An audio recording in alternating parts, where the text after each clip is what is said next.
وعاشروهن بالمعروف، فإن كرهتموهن فعسى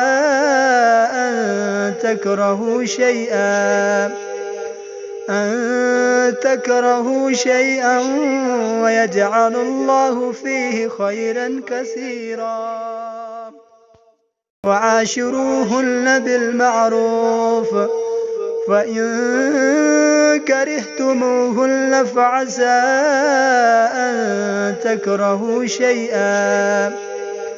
أن تكرهوا شيئا ويجعل الله فيه خيرا كثيرا.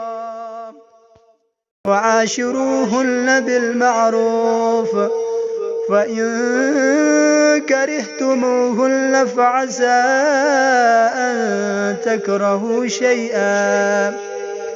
أن تكرهوا شيئا ويجعل الله فيه خيرا كثيرا.